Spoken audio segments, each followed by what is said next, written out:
আসসালামু আলাইকুম। নওগাঁর পত্নীতলা উপজেলা ৩ নং ডিবোর ইউনিয়ন থেকে সবাইকে শুভেচ্ছা জানাচ্ছি। আমরা আজকে স্যারের বাগানে আসছি, স্যারের মালটা বাগান দেখার জন্য। এই যে দেখেন কত সুন্দর ইয়েলো এই মালটাটা, এত সুন্দর। এখানে মালটা বাগানটা প্রায় শেষ পর্যায়ে। চলুন স্যারের কথা শুনি। মিশরীয় শরবতের যে মালটাটা, আসলে এই যে হাত দিয়েই কিন্তু আমি বুঝতে পারতেছি যেখানে রস কতটা হতে পারে। দেখেন এই জাতটা সম্পর্কে একটু স্যার কিছু যদি বলতেন।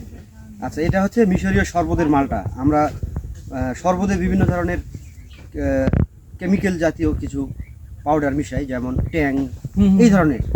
সেটা আমরা না মিশিয়ে আমরা যদি এই শরবতের এই মালটাটা আমরা মিশাই, তাহলে কিন্তু শরবতটা একটা আলাদা হয়ে যায়, আলাদা ফ্লেভার চলে আসে এবং এত টেস্টি। এটা আসলে শরবতে এই মালটাটা দিয়ে যারা না খেয়েছে তারা কিন্তু বুঝবে না যে কতটা টেস্টি। আচ্ছা আচ্ছা, এটা আমার গত বছরে আমি বগুড়ার ভাইয়েরা আসছিল, তারা নিয়ে গেছিলো আমার প্রায় 100 কেজি মতো নিয়ে গেছিলো, নিয়ে যায় তারা বিক্রি করেছিল। যারা ক্রেতা ছিল তারা কিনে পরবর্তীতে তাদের কাছে খুঁজতে আসছে যে এই মালটাটা আছে কিনা। আর আমি এত সুন্দর, হ্যাঁ, এত টেস্টি। আর আমি আবার রাখছিলাম রমজানের আমি শরবত হিসেবে এই মালটা ব্যবহার করব, আমি ফ্রিজে রাখছিলাম। আমি পেয়েছিলাম, ছিল, আমি সারা রমজান মাসে আমি খেয়েছিলাম এবং এতটা টেস্টি।